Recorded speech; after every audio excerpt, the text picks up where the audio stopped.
बारामती तालुका पोलिसांनी भिगवण रोडवरील प्रणव लॉजवर छापा टाकत देह व्यापाराच्या अड्ड्यावर मोठी कारवाई केली आहे। या कारवाईत 5 जणांना ताब्यात घेण्यात आले असून 4 महिलांची सुटका करण्यात आली आहे। 6 आरोपींविरुद्ध गुन्हा दाखल करण्यात आला आहे। आरोपी महिलांना पैशाचं आमिष दाखवून त्यांच्याकडून देह व्यापार करून घेत असल्याचा आरोप करण्यात आलाय।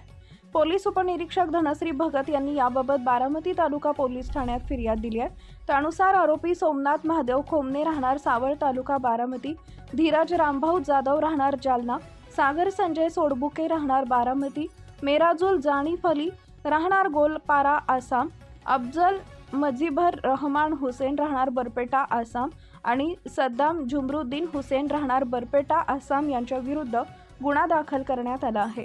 दिनांक 5 मार्च रोजी सायंकाळी भिगवण रोडवरील प्रणव लॉज इथं ही कारवाई करण्यात आली आहे। आरोपींनी परराज्यातील महिलांना पैशाचा आमिष दाखवून त्यांच्याकडून वेश्या व्यवसाय करून घेत त्यातून मिळणाऱ्या पैशांवर उपजीविका चालवत असल्याचं पोलीस तपासात उघड झालंय।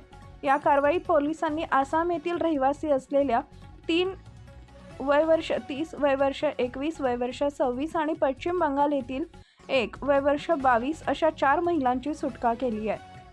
या प्रकरणी आरोपी विरुद्ध भारतीय न्याय संहिता कलम 143 तसेच स्त्रिया व मुली अनैतिक व्यापार प्रतिबंध अधिनियम 1956 अंतर्गत कलम 4 व 5 नुसार गुन्हा दाखल करण्यात आलाय।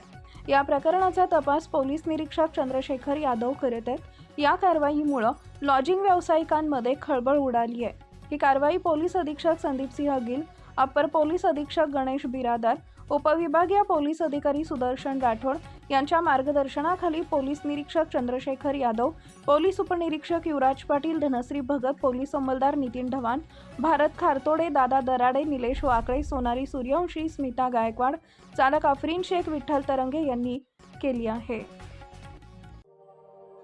अशाच नवनवीन बातम्या पाहण्यासाठी बारामती वार्तापत्र चॅनलला लाईक करा, शेअर करा, सबस्क्राईब करा आणि बेल आयकॉन प्रेस करा।